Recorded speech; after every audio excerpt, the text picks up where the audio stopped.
Okay, so we're working on the Talon today,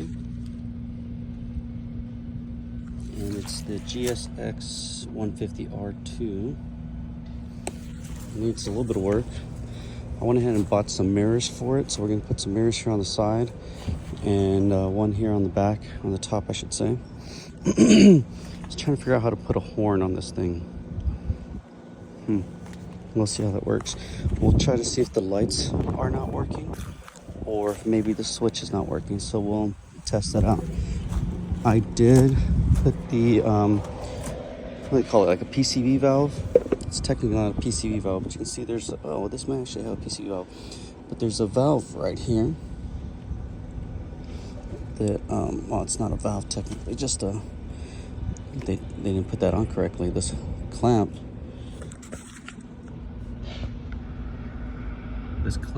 was on this side of the nipple here, not on the back side of it, so it's never gonna hold. So let's see, I think I'm gonna have to take the clamp off.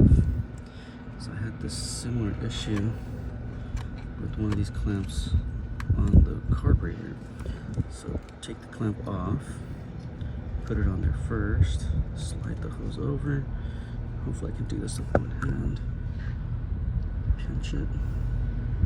Now I'm gonna need both hands to do this, but you get the idea of how this has to go. But the nipple ends way back over here, so it was up here. So anyway, let's fix that real quick.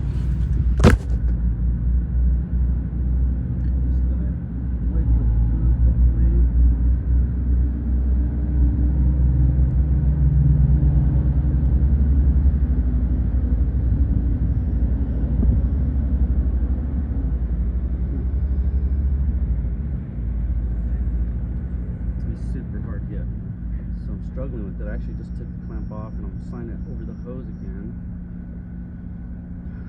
because the hose is too fat and the clamp doesn't open up enough.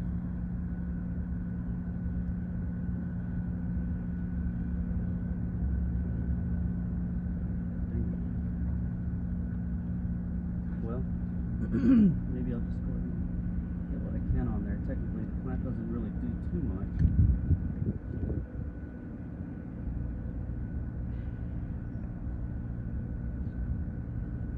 Well, I'm gonna leave it as such. I didn't get the clamp on. It just doesn't go on. This is a vacuum anyways, so oops. It is a vacuum anyways. You can see I did not put the clamp on just because I can't get it.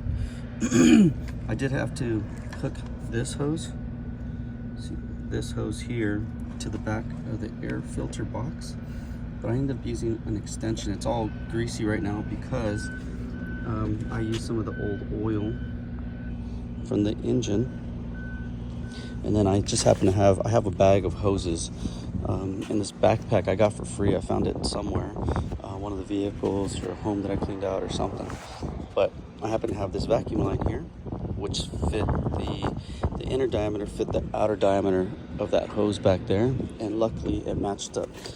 This, you can't really see it, there's a little glimmer right there, there's a hole there that matches up with that hole. So what we're doing is sucking up all the oil vapors and any other vapors, and we're putting them back into the air chamber, sucking them back into the carburetor and letting the combustion chamber burn them.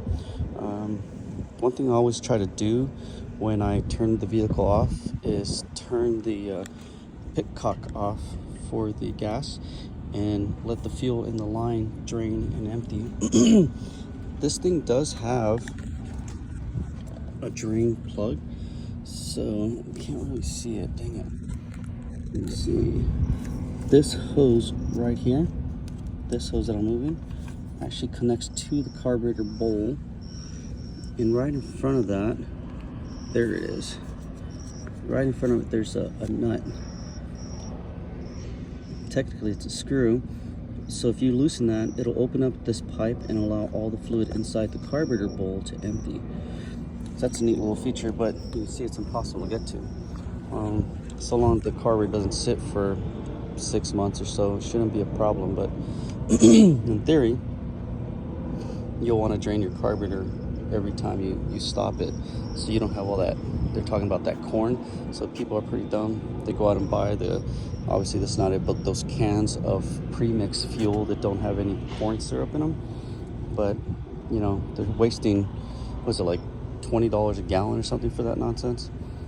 It literally just takes a couple minutes to take the carburetor off. It's, in this case, it's just this one clamp right there. Take off the carburetor, clean out the bolt, put it back together, and it's ready to go. I think I showed a video before how to clean out the carburetor, but we'll continue. I'm going to go ahead and just close this off. I think I have just some spare screws that I can put on here. I did buy the air filters. The air filters coming in. I don't understand how this thing's supposed to go. Like, you would think there's holes that this bracket here, and then there's another one underneath right there in the center of the screen. You would think that they'd attach somewhere.